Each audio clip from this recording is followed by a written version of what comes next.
And now, it's time for Comfort Time Live. Comfort Time Live. Comfort Time Live is a call-in show where you can call in and discuss air conditioning, heating, energy savings, indoor air quality, and dealing with contractors. Comfort Time Live. And now, here's your host, your personal comfort consultant, tackling all of your home comfort issues. Here he is, live on your radio, Tom Platania. Oh, there we go. All right, good morning, ladies and gentlemen, and welcome to another edition of Comfort Time Live. Yeah, we got some feedback going on there. That must be from, I don't know what that's from. Huh. All right, ladies and gentlemen, well, thank you for listening to Comfort Time Live. I'm Tom Platania, and as you know, we're here every Friday at 11:05, going until 12 o'clock. Comfort Time Live is a show specifically dedicated to you, listeners, and we're here to educate you and to talk about things that are going on in your home. Pretty much anything you can think of, we're here to talk about. We've had folks on the show everywhere from Florida Power and Light. We've had folks all the way from to H&R Block and Hoyt C. Murphy and Doug Coward from the Solar Energy Fund Loan Program. We've had Train, we've had Lennox, we have all kinds of folks on the show, and the reason we have them on the show is because you, the listeners, have decided that you needed information about that topic. We had some listeners ask us about home inspection. So on February 10th, at this point in time, it looks like we're going to have a Win Home Inspections on the show, talking to us about wind mitigation, talking to us about 4-point inspections. But send your questions of what you'd like to hear about on the show. Perhaps if you're a little shy and you don't want to call in, we're okay with that. But you can send, go to comforttimelive.com, and you can send an email just on the left-hand side of comforttimelive.com. You just click on Contact Us and send me an email. We've had some listeners recently that did that. In fact, I actually went to a listener's home the other day and actually did a free, no-cost home inspection of the heating and air conditioning system and duct system. Made multiple recommendations, and actually just got through the process of doing what's called a load calculation on the house to help benefit the homeowner. We want to make sure that if you've done, first off, if the air conditioner that's in your home right now is the proper size, which about 60% of the homes in Florida, the air conditioning system is not the proper size. And out of those, about 50% to 60% of that are oversized. And the problem there being is a lot of folks come up from up north. They don't keep humidity control in mind. So what they do is, and I hear this a lot when I go out to homes, the first thing people say is, well, I know I got 1,600 square foot, so I'm probably about a 4-ton system. Or I got about 2,000 square foot, and it's 400 to 500 square foot per ton, so I know I'm going to be a 4 or 5 ton unit. Well, you cannot go by that. Not at all. So I'm going to give you a little scenario of exactly why you cannot go by that. I was at the listener who emailed me and asked me to come out to their home. Absolutely beautiful home. System's about 13, 14 years old. They've made multiple improvements to the house. They put additional siding on with additional insulation. It's a frame house, so it's got insulation in the studs already. Then they put an additional insulation, R9 insulation outside with a vinyl siding. In the attic, they already had a good 6 to 10 inches of insulation, but then they added a product called Icynene. You ever heard about that? No. Is that the spray-on stuff? Yes. Okay. Yes, and it goes on the actual. When you're in the attic, you look at the roof, and it goes See, on I the call roof. it the spray-on The stuff. spray-on stuff. Yeah, you got the name for it. No. That's the the spray-on stuff is actually the technical term. Okay. Icynine is the layman's You're just term. being nice. You're being kind. So the Icynine, it's a spray-on foam, exactly, and what do they do is they spray it, and they can actually spray a very thin layer, and then it expands. Well, the listener has, I would say, probably a good 10 inches, 10 to 12 inches of Icynine on the roof line. So they've made all these improvements. Well, I just got finished doing the load calculation, and of course I always double and triple check myself, especially when I come to a house like this that is questionable. Now, you think to yourself, 2,400 square foot house. The back faces kind of a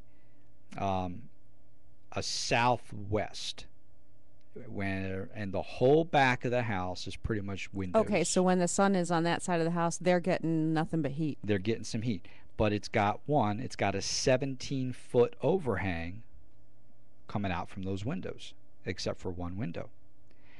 So at a quick glance, the average air conditioning guy is going to say 2,400 square foot. The whole back side of the house is all windows. Oh my gosh, this is a 5-ton unit all day long. You think to yourself, especially if you use this little rule of thumb that everybody, and I was at another client's house yesterday, and that's the first thing he said. Now, it just so happens when I did the load calculation on his house, it did come out to about that rule of thumb. But, you know, if you guessed on this other house, 2,400 square foot, one whole side of the house. Now, the rest of the house had hardly any windows on the sides. But because of all the insulation and how well this house was put together, it was only a 3-ton air conditioning system that was required for that home. So if they would have had the bigger one, they would have had too much. They would have had way too much. Now, which would have caused excess humidity. Okay. But looking at the house, the issue that was in the home, and let's see if we look at that, if we divide that by 500, that should have been a 4.8-ton unit if we went 500 square foot per ton, which is generous, which they have a 4-ton in there now. So, but at second glance, as you start asking questions to the homeowner, they start telling you about certain areas in the home that are hot. And of course, it's that one room that's got all the glass. And then also the back bedrooms. And that afternoon exposure, because that is the longest time of the day when you're getting the sun, just especially in the summertime. I have that side of the house myself. Just beaten down. And I just have it's a door with a half glass. But when it comes through there, it shines on the wall in the hallway where my thermostat is. So I have to close the door. Because it makes the air conditioner. It's too hot. Yeah, it makes the air come on, and the rest of the house is comfortable. But because of the sun coming through, and we didn't think of that. And that's a real huge thing when you're actually looking at putting thermostats too. Is that you have to keep things like that in mind. You're not supposed to put a thermostat on an outside wall. You're not supposed to put a thermostat near a window or a door where there's going to be infiltration that could falsify the readings on that thermostat like yours. You would think that this would be okay because it's a separate room and then there's a hallway, but it's just the angle and the way that comes in. And I guess if we would have chose a door without a window, we would be better off too. Be better off. So we can move the thermostat. Possibly. No, I didn't have to make another hole. Oh my gosh! There's that whole it's thing. The woman thing. Yeah, no, I like it where it is. I have to look at it somewhere else. So then, as you ask questions, you find out that all these rooms. Well, the one issue is that the air handler is at the very front of the house, and it's in a closet. The only return is in that closet. So the rooms that are all the way in the very back of the house, by the time the air conditioning system and the thermostat that's right there satisfies itself, those back bedrooms may have only had their air pulled into the air conditioning system maybe once, whereas the rest of the area of the house that's right there maybe a couple times. And of course those rooms are the coldest, right by the air handler. So what has to happen is there's going to be a lot of things that have to go into, if we're going to reduce the size of the air conditioning system, we're going to have to make a lot of modifications to better distribute the air than what it is now, make sure we get returns in the other areas. But we're going down a whole, where people would have thought to go up a whole ton. And there's probably people listening to me right now that are telling me that I'm absolutely crazy. He's stupid. He doesn't know what he's talking about. Because I tell you, I guarantee there's contractors. If there's a contractor listening right now, and there's contractors that I teach these classes. In fact, right before I left, one of the manufacturers reps that actually teaches at the college down south, and I was telling him this story and telling him what was going on, and I actually gave him a drawing of the house, and he just shook his head. He goes, "Yep, absolutely." He says, "And what can I make that? Can I bring that to my class? Because I have a hard time helping my class understand that there's all different scenarios out there. How a house faces." I can take identical homes. You go into some of these subdivisions where they build the same home 50 times, but they build one house that faces, all the windows face north and south. They take the same house, they flip it where all those doors and windows face north and or east and west. That could be almost a ton of air conditioning more.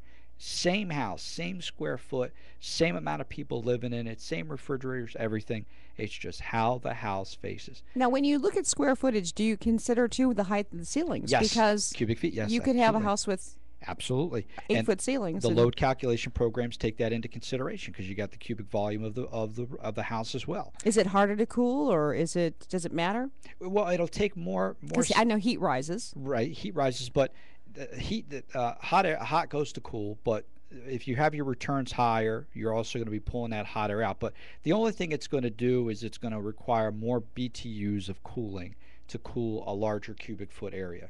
And the only reason that it causes that is not because of the actual cubic volume per se, but it's because you typically would have more surface volume outside. Because that's the only reason you need air conditioning, is because everything on the outside surrounding of your home has a different value of how heat penetrates through it. So a window versus a door, okay? They're both facing the outside. The glass, though, has a different rating of how the heat's going to penetrate through that, more so than does a wall or a door itself, a solid door. So everything has what they call an R value to it, and that's basically how quickly that heat will penetrate. Well, that's what these load calculation programs do, is they take every material pretty much known to man, and it has a factor to it. So when you put all this information into the program, you tell it that it's got 8-foot walls and 6-foot doors and whatever, double pane, triple pane windows, and it automatically calculates this value, and the computer program says, okay, based on this, you have this much heat penetrating the house. And based on that, you need an air conditioning system that could get rid of that much heat. And that's all it is. There's no such thing as cold. We've talked about before. It's the absence of heat. We want to get rid of the heat in the house, and we want to dump it outside. Let's go ahead and take a quick break. And when we come back, we'll talk more about the client's home. But the big topic today on the table is unlicensed contractors. We're going to be getting really big into that here in the next couple months. And Florida Air Conditioning Contractors Association just had a meeting a couple days ago. So we're going to focus a little bit on that as the day goes on here. So you're listening to Cover Time Live. I'm Tom Platania. We'll be right back.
All right, welcome back, ladies and gentlemen. I'm Tom Platania. This is Comfort Time Live, and we were talking briefly about load calculations and the proper size air conditioning system in your house, and that you must stop using the rule of thumb. And if you're a contractor out there, stop using the rule of thumb.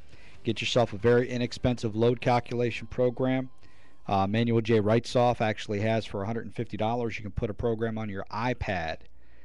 It's not very sophisticated on the iPad, but it does what you need to make it happen. You get yourselves in a lot of trouble. Like this house right here. If I didn't do a load calculation on this house, I personally would have misread this. I would have misread it. Now I would have known that there would have been some discounts because of the spray foam and the different things like that, but I would have misread this house even with my experience, and so would a lot of contractors. When I walked in the office and gave it to one of the guys this morning, and I told him about that, his eyeballs blew up. It's like, wow, that's just amazing. And it's Well, they could make the house bigger. That would take care of that problem too, wouldn't it? there you go. An addition. I like that, that would be a typical Yes. woman's response. Let's enlarge the. That let me makes guess. it- What room would you enlarge? You know, I'd have to see the house. You know? What room would you enlarge first? I would put in a game room, maybe. Or maybe Nice room for a pool table. Yeah, And a exactly. nice bar. Sure. There you go. Yep. 6 or 7 kegs. And I on it. would not call it a man cave. No, what would you no, call it? I certainly wouldn't call it a man cave. What would you call it? The rec room, maybe. The I rec don't room. know. Well, if women are allowed in it, it's not the man cave. No Yeah. man cave in my house. All right, so unlicensed contractor activity. Florida Air Conditioning Contractors Association the other night had a meeting in St. Lucie West regarding unlicensed contractors. Now, unlicensed contractor activity is just becoming just unbelievable and uncontrollable. And you think about it. Why are unlicensed contractors in business? Because they're cheaper. Yes, and because you or me, well, not me, but you or other people listening, the consumer, Mhm. keep them in business. Because if you, the consumer, were educated enough and knew the repercussions and knew that it was the wrong thing to do, But how do they know if you don't? I mean, you might They be. don't know, and You that's the might problem. feel embarrassed to ask. that's it. You might look at the business card and go, okay, well, it doesn't say anything on the business card. You know, the truck that comes to the house has one of those magnetic signs. Yeah, You're not exact- really, and but that's you're exactly embarrassed it. to ask. So the consumer might be innocent. And a lot of them don't know, because if I'm not aware of the steps to take, and that's once again why we created this show. If I ask a contractor, "Are you licensed?" and he tells me yes, okay. That's most What's your number? That's what most people are going to say. Okay. They're not going to ask, because you're going to give them a number that a majority, 80-20 rule. Everything's got an 80-20 rule about it, okay? 20% of, in any business, 20% of the people make 80% of the money. 20% or 80% of the people are the ones that have that cause the most issues with unlicensed contractors. So it's always 80-20. But what happens is they ask the contractor to, oh yeah, sure, I'm licensed and insured, but they don't ask them for proof. So they get away with it, or they don't know to even ask. They assume. We've had people call the show. Oh, well, he told me he was pulling a permit, so I assumed he was a licensed contractor. Well, did he show you proof that he was pulling the permit? Well, he can still go pull the permit. He No, doesn't. he can't. What if he said he was? If he said he was the homeowner. I need to pull a permit for my Well, house he'd have to have proof that he was Okay, the they homeowner. would. They would. Okay. Yeah, they'd want proof that because they would pull it up on the records. See, you go through, if you go online to any county, I can pull up any address in any county, and that's actually what we do. For how we go through this is we pull up and actually pull the address up, and it shows you who the homeowner is. And there's actually some points in time where if somebody is buying and selling a home, that it's difficult to get a permit until the house is closed on, because especially in Martin County, who is just unbelievably picky about this, and to a point I say okay, but to a point enough, too much is too much. But I waited 2 weeks one time before I could do work for someone because they had just had just bought the house. On Martin County's records, they still didn't list this person as the homeowner. So they would not allow me to pull the permit for that house until the homeowner went through.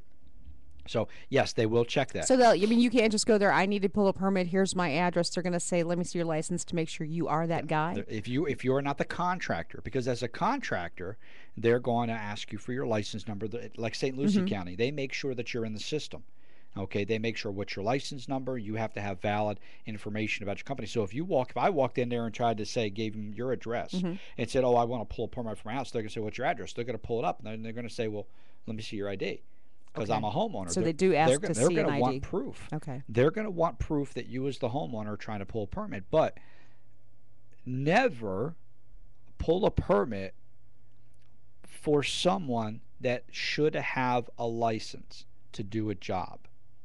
Okay? Unless you're doing it yourself. But even if you're doing it yourself, you're going to be subcontracting people.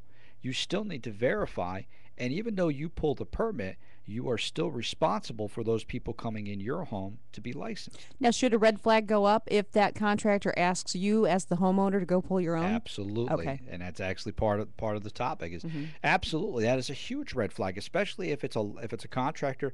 And it's very easy for you to go online or even to pick up the phone if you're not computer savvy.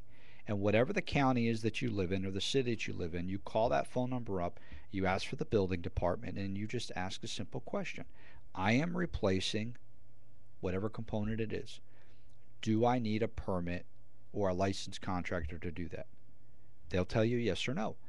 And it's just as simple as that. And that's why they're getting harder on these homeowners and finding more and more of these homeowners and not allowing the excuse of I didn't know, because there's just too many ways for them to gather information.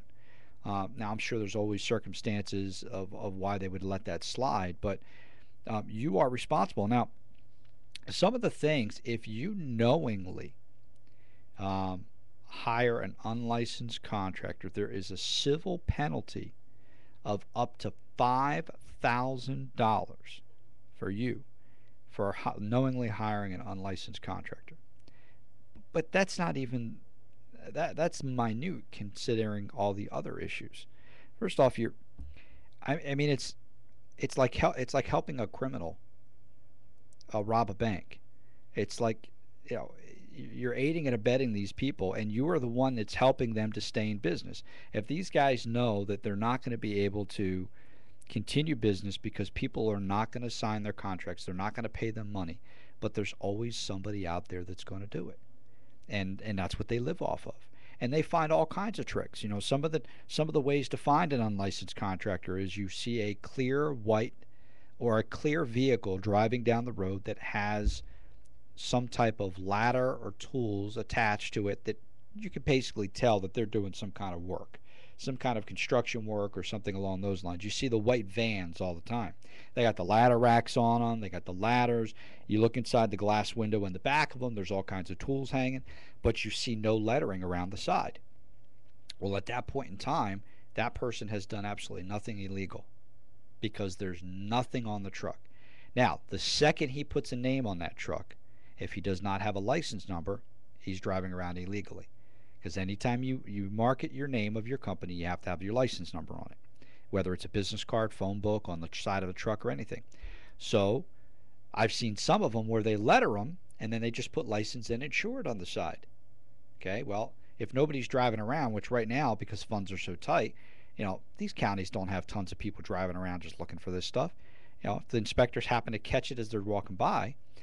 So these guys are finding all kinds of scams to get away with it. But, you know, the Florida ACA and the local municipalities and all these guys, I mean, they're doing a great job. But the problem is, and this is my personal opinion, the word has to get out to the end user, to you, to the listeners. You are the ones that keep them in business. You know, we can go after them all we want and keep trying to stop them from doing business and drive around and spend all these hours trying to catch them in the act. But if we just educate the listeners on not hiring them and what the repercussions are, I think that's the first step. And so we're really going to be focused on that. We actually just reestablished officially for Treasure Coast Builders Association the trades councils, and I'm going to be chairing that. And what the trades councils are going to be is Treasure Coast Builders Association right now is more of a generalized organization for all builders. Well, as you know, the construction industry is pretty much slowed dramatically down. So we're kind of branching this out a little bit, getting into renovations and things of that nature. But we want to focus pinpoint accuracy on the individual trades. So we want to have meetings specified just for air conditioning contractors. We want to have meetings specified for plumbing contractors and electrical contractors. And then focus in on their needs specifically. But the big thing that we're going to be working with is unlicensed contractor activity. Because it seems like in Florida, the DBPR is on top of this, ACA is on top of this right now, local municipalities, but their hands are tied because of funding. So I'm minimized of what I can do because I only have so much money to send people out there to work on this stuff. So the big thing is educating the listeners. And here's some of the repercussions. First off, let's talk about some of the things that can be caused by an unlicensed contractor. That'd be more costly and problematic than you would think. Well, first off, poor workmanship and inferior materials. If they're not licensed, typically that means they probably didn't go through a lot of the training classes and courses required. If they didn't take the testing, I mean, there's a ton of stuff that they probably don't know. But it also could have been a guy who went up there to Orlando 3 or 4 or 5 or 6 times and tried to take the test and failed every single time. They have an 85% fail rate the first time when you take your contractor's exams. And when I went up to take my license, which I passed the first time with an 85, there was guys there had taken it 4 and 5 times and still failed. I mean, that's a lot of money to invest, and that's a lot of time. And yet these guys are still out there doing business. But now, isn't there a group of people who might work under someone else's license? Yes, you can. But by law, what's supposed to happen is the person whose license is being used has to be involved, should be involved in the organization. Either one is a financially responsible officer, which is when I first bought my air conditioning company down in Jupiter, I started and was using the gentleman's license who owned the business. He stayed employed with me. I was the financially responsible officer, but I was still through the state. And then when I got my license, I took him off and put myself as the full person. But in order for you to use somebody's license, they are supposed to be involved in that business, that day-to-day operations. They're the one that's supposed to sign all the permits. Okay? Now, you are allowed, in some areas they allow you to let somebody be one of the designated signers, but typically that person needs to. And in some instances, Tallahassee will require that person with the license to be present and have a board hearing with that company to determine whether they'll allow them to qualify that company or not. But there's all kinds of ways around it. There's all kinds. I mean, I know people right now that work for large air conditioning companies that are utilizing their licenses and sponsoring small guys on the side. Because once again, there's only so much Tallahassee, DBPR, and those guys can do. They look at the paperwork. If they don't find any red flags, a lot of times they just let it go. But I know quite a few people locally here, and you know what? They pay about $1,000 to $1,500 a month to use somebody's license. And if you think about it, I mean, if I'm letting somebody use my license, I am legally responsible as the license holder for everything that happens in that company.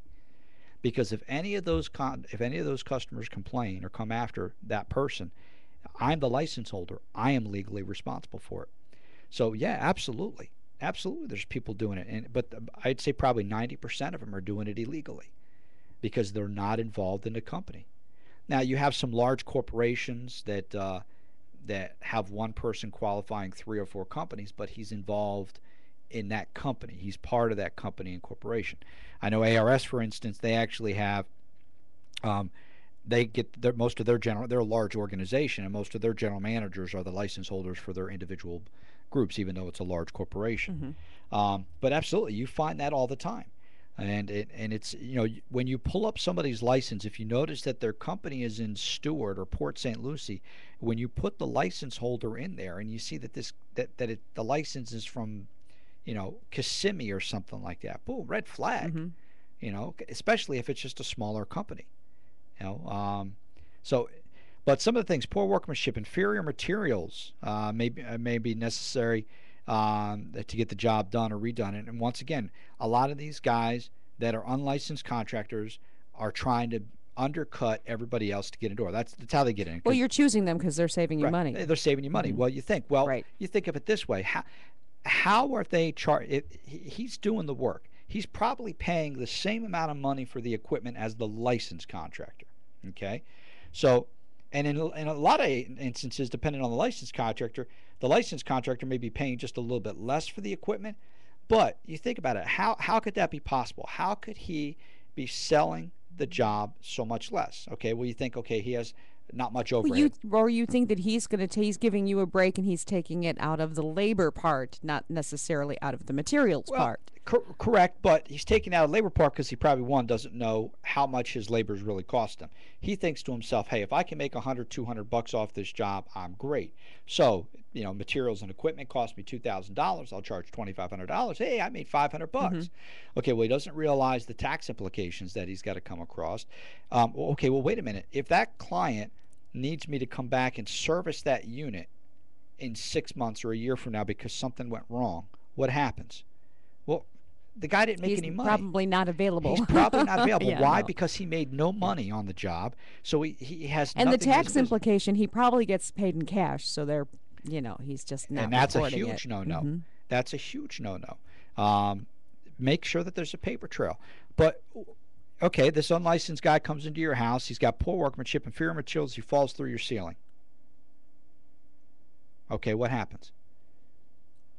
He sues you as the homeowner because he fell through your ceiling. Well, and can't you be considered an employer because you hired him to do a job in your house and now he doesn't have, there's no insurance? That's my point. You could be, he would have to, as an unlicensed contractor, he can't have liability insurance. He has to be licensed. So as an unlicensed person, there's no liability and insurance. You're a homeowner, you don't have the insurance, but you are acting as an employer because you hired him to do a job. Basically. So you would end up you are 100% responsible, and he could actually turn around and sue you for falling through your roof because he's unlicensed. And then so not only could you get a $5,000 fine, this guy could fall through your ceiling, which it happens all the time, especially if these guys are unlicensed. Once again, they're probably just guys trying to do some side work. They're trying to rush to get the job done, get in and out, collect my $500 as quick as I can. So he starts running across the trusses in the attic, slip right on through. So what happens? Now you got to pay for that. Not only pay for your ceiling, you may get a $5,000 fine for being a civil penalty. Hiring an unlicensed contractor could also would disqualify you from the restitution from the Florida Homeowners Construction Recovery Fund, which I'm going to talk about that in a second. The Florida Homeowners Construction Recovery Fund, you actually should receive a copy of this anytime you do work with a heating and air conditioner contractor. And we'll go through plumbing, electrical, and heating and air conditioning contractors should be certified on the trades. And those are some of the people that are part of this contractors fund. And we'll get to that here in just a second. But here's one thing: these jack of all trades. These handymans, you see these guys driving around all the time with these, handyman signs on there. We'll do it all, fix, ceiling, ceiling fans to floors and things like that. And they just put license and insured on the side of the truck. What's your license number? There's no such thing as a legal jack of all trades or a handyman contractor. Now, this is according to liendefense.com, or excuse me, liendefense.net. Now, as a trades or handyman contractor, you are required. Home improvement contractors must be certified by the state of Florida as a general building or residential contractor in order to be that. So these guys go on into homes and taking a wall out and doing some repair on the wall, and they think that it's minor, or doing some drywall and thinking it's minor, they are basically illegally doing work unless they physically have a license. And don't let somebody say, yeah, I have a license, and they show you their occupational license. Now, okay, some homeowners may think, oh, occupational license. Oh, well, he's got an occupation, he's got a license. Oh, he's good. No, occupational license has got absolutely nothing to do with it. It's not a regulatory license or a certificate of competency, but a tax for the privilege of engaging in a business. That's what an occupational license is. So it's got absolutely nothing to do with having a license to do contracting work. And a majority of the ones that we're talking about on the show are, again, what we say, plumbing, electrical, heating and air conditioning are some of your big ones that we find as unlicensed contractors most of the time. And you get these guys, these plumbers, they go in there working for these big firms, but they want to make a few bucks on the side. Oh, my boss charges $250 to do this. I'll charge $200 to do this, and I'll do it after hours. Mm-hmm. Sounds like a good deal to me. Absolutely. The night owls, and then the contractor, because he's not tracking his inventory, he doesn't realize that there's some things missing on the truck every night when this guy or every morning when the guy comes back from work. And then all this guy does is just goes back into the warehouse, grabs the parts and pieces. So he's truck. Really got no overhead. I see. When I bought my air conditioning company, there was a guy there that he told me after everything said, he sat down with me. He says, I want you to know that this so-and-so community is mine. I do all the work there. He said, excuse me? He goes, oh, that's just been the deal with me and the other owner. He goes, they were working mine. my turf and I'll break your kneecaps. He says they were mine before I came here, and he says, and you wouldn't have them. They wouldn't call you if it wasn't for me. Oh, okay. All right. Well, let me make this clear to you. You're fired. If I ever catch you doing any work, no, I got to give him the benefit of that. I got to let him know what my standards are, because just because the other guy had a set of standards, I'm the new guy on the block. Well, he lasted 3 days after that, but at least I had to put down in writing, hey, you do no other work for this business unless it comes through our books. Because you can go out there and say you're doing it on your own, but who do you work for? You work for this company. You work under this license. If you go out and do work, whether it's a night owl or not, you're in my truck or your personal truck, but you work for me. So the first thing they're going to do is they're going to come back after me because you're an employee of this company. And they're going to sue me. Not going to happen. Not going to happen at all, especially if somebody gets injured. All right, when we come back, we're going to talk about the Florida Homeowners Construction Recovery Fund and how you can or cannot be part of that. You're listening to Cover Time Live. I'm Tom Platania, and we'll be back in just a minute.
All right, welcome back, ladies and gentlemen. You are listening to Cover Time Live.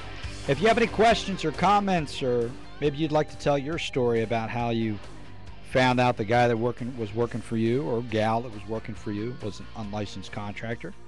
Give us a call here in the studio at 340-1590. And remember that number, 340-1590, because we're going to do a trivia question right now regarding something that we just talked about. So if you've been listening and got your ears perked up, we're going to ask you a little trivia question now. And you're going to give us a call at 340-1590, and you're going to win a one-time tune-up on your heating and air conditioning system by Ranger Air Conditioning. As you heard, Ranger Air Conditioning's been on the Treasure Coast for over 38 years. That's right, Tom Ranger started it when he was 12 years, and I'm teasing. I think he was like 58 when he started. No, I'm teasing. Tom Ranger's a great guy. I've known Tom for, gosh, probably a good 10-plus years. He's got a good family. He's got him and his wife still work in the business every single solitary day. And Ron and those two lovely ladies that work in the office, Colleen and, gosh, what's that other girl's name? I forget her name all the time. Oh, it's Ashley. I'm just messing. She's chatting with me on the phone here, too, so I'm teasing with her. But those girls in the office will be more than happy to take care of you. So 340-1590. The trivia question to win your one-time free heating and air conditioning tune-up is, up to what amount is the civil penalty an owner can receive for hiring an unlicensed contractor? The fine, up to what can a homeowner be civilly penalized for hiring an unlicensed contractor? We just talked about a few minutes ago. So give us a call here, 340-1590, and you will receive your one-time free heating and air conditioning tune-up. It takes about an hour to an hour and a half to do this tune-up. Very, very thorough tune-up. They're going to record and check all your refrigerant pressures. They're going to make sure the coil on the outside is clean so that your unit is running at peak efficiency. Go through your inside air handler, whether it's in the garage or the closet or even in the attic. And, they're going to make some notations if they do find anything that could cause your system to have excessively high utility bills or anything that would shorten the life of your system. They're going to make some notations for you on that. There is absolutely no obligation, ladies and gentlemen. So don't think that they're just going to come in there to just do some kind of slick willy sales approach. That's not what it's about. Ranger's been around for 38 years. The same man. It hasn't been bought and sold like some of these other companies that are around here for a long time.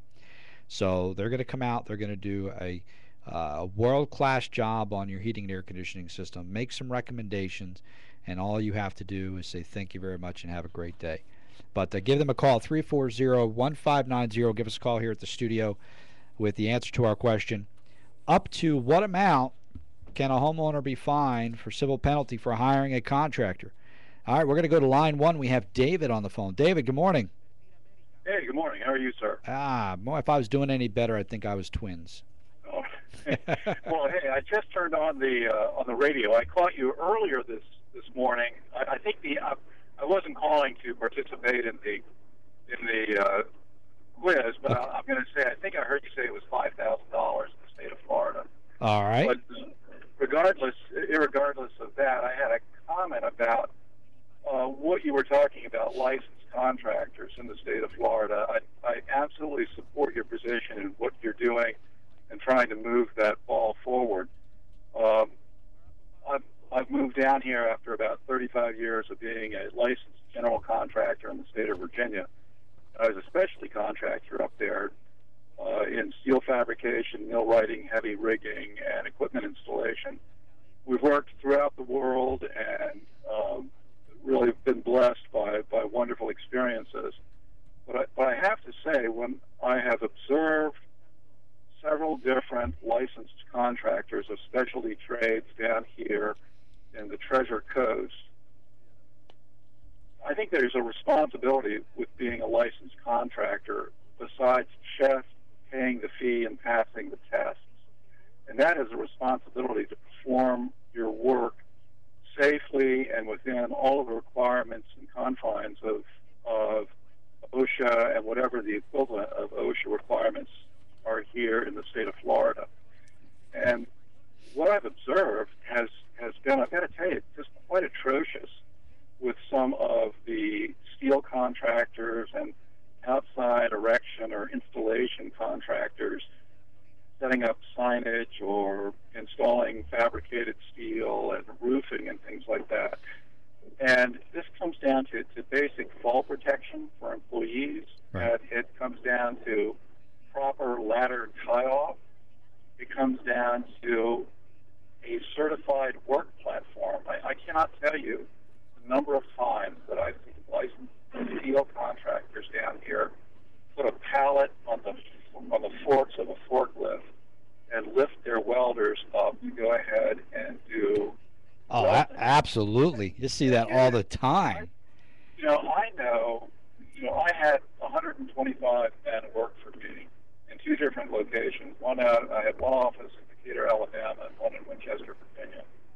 And my experience modification ratio, my EMR for my work compensation insurance, was 0.80. And for my trade, that's strong. Incredible. That's strong. I was making money with my work compensation insurance. Right. And I just, I hear you loud and clear. Everybody should be hiring a licensed contractor. And a lot of these licensed guys, a lot of these licensed contractors are able to get away with it because the way the economical situation is, OSHA and a lot of these other folks have had to cut back dramatically on manpower. Yeah, but you know what? That's not right. It simply is not the right thing to do. Oh, of course it's not. It just seems typical Florida, though, doesn't it? It is, and it's like the dumping ground of I hate to say it, but it is, and it's we know, David, you and I know right from wrong, but there's a lot of guys out there that they'll do the bare minimum that they need to stay above the law, the bare minimum. And I know licensed contractors that play the gauntlet of pulling permits. They think to themselves, if I never pull a permit, okay, I'm licensed. If I never pull a permit, but I get caught that one time, and even if I got to pay a $400 or $500 penalty fee, I've installed 20, 30, 40 jobs. I've still charged my client $75 or $100, so I've made $4, $5, $6 grand, and I've only been fined $400. But I hate to say it, whether you and I agree it's right or wrong, they do it. I see it all day. I see it all the time, and you're right. It's a shame. It really is, and it goes to an efficacy of contractors, which I hope in your trades council that you will address the point of, guys, it's one thing if we're all sitting around here patting ourselves on the back for being licensed, but doggone it, we cannot pencil whip what we go out in the field do on an everyday basis. I mean, every single contractor ought to be looking at their electrical extension cord requirements. Yeah. Those extension cords are to be inspected and color-coded quarterly. Yeah, absolutely. How many people down here color coordinate and color code their extension cords and inspect them? Welding leads, the same thing. Absolutely, David. It is just, how many contractors do you know that you can walk up to one of their service trucks, open up the toolboxes, and discover a grinder or a drill that's had the ground plug pulled out of it? Yeah. Well, you sound like you'd actually a good person to maybe stop. We're going to have our next Trades Council meeting February 15th at 5:30 at the TCBA office, which is right there on US 1 just north of Norris's Ribs. Sound like you might be we're actually looking for folks to give us some input on how the Trades Council can be successful besides just the unlicensed activity. So, David, sounds like we'd love to have you there. Okay? I appreciate it, and maybe we can talk about that. But I'll tell you what, I used my safety record, my safety programs, my EMR as sales tools to my customers. And that's great. All right, Dave. Well, listen, I appreciate it. We're going to move on to it. We got another caller on the line. But, hey, thanks for calling, Dave. Awesome. All right, I'm going to go to line 2. We got Mark. Mark, pretend that you didn't hear the answer if you have the answer. No, Mark didn't hear it. Mark didn't hear it. No. Oh, okay. Well, great. Mark, I appreciate you holding for as long as you did. And I was kind of daydreaming, so I may have missed it. I think it was $5,000. Absolutely. That's correct, Mark. Now, you are calling to participate, right? In the prize? Yes. Excellent. I love to hear that. Well, that is correct, Mark. An owner can be subjected to a civil penalty of up to $5,000 for hiring a contractor that he knows to be unlicensed. So excellent. Now, Mark, I actually have your phone number, and what I'm going to do is call immediately after the show and give it to one of the ladies in the office at Ranger Air Conditioning, and they will immediately schedule a time for them to come out at your convenience. Now, the first part of that number, you don't have to say the rest of it, Mark, but the first part is 772, correct? Correct. All right, great, Mark. Well, hey, how long have you been listening to the show? Oh, goodness. I've been actually, I've lived in Port St. Lucie since 1976, and I'm out on the road all day, and I listen to PSL and STU pretty much most of the day. Excellent. Well, hey, I really appreciate you tuning in to Comfort Time Live, and if you ever have any suggestions of what you'd like to hear about on the show, don't hesitate to call us and let us know. Thank you very much. Thank you, Mark. Have a great day. Bye-bye. All right, awesome. You mentioned the contractor who does have a license, who doesn't pull a permit. You have to wonder if he thinks that every time he pulls a permit, then there's a record of how much work he does every year. Oh, there, yeah. So there's probably a little under-the-table work being done as well. That too, but the reason that a lot of them do it, especially in some counties, and I don't want to mention some of the southern counties of the Treasure Coast. I would mention those names in the southern area of the Treasure Coast. Yeah, I think. Yeah, yeah. Not the northern or the middle, but the southern area. You got to jump through hoops. You got a stack of paperwork like this that you got to fill out for every air conditioning job that you do. Now, is it for a reason? Absolutely. Could they make the process a lot smoother? Absolutely. So the frustration and the time, people will just say, you know what, I'm going to take my chance. Now, up here in St. Lucie. Well, you got to work, you got to eat. Yeah, in St. Lucie County, it's a cakewalk. I mean, you're in and you're in and you're out. So something in between might be a good thing, right? Yeah, let's all get on the same sheet of music. But I was going to get into the what actually what the Florida Recovery Fund was, but we don't have time today. I'm going to post it on ComfortTimeLive.com. There's a link on Comfort Time Live that talks about unlicensed contractors. You're going to click on the link. It says contractors. If you click on that link to contractors, there's going to be all kinds of information about how to check to see if somebody's license is legitimate, how to check out and see if they're what ways you can find unlicensed contractors. But remember, we're here every Friday at 11:05. My name's Tom Platania. Go to ComfortTimeLive.com, check it out, but don't forget to sign the guest book in the bottom left-hand corner. You have a great day, ladies and gentlemen. Appreciate you listening.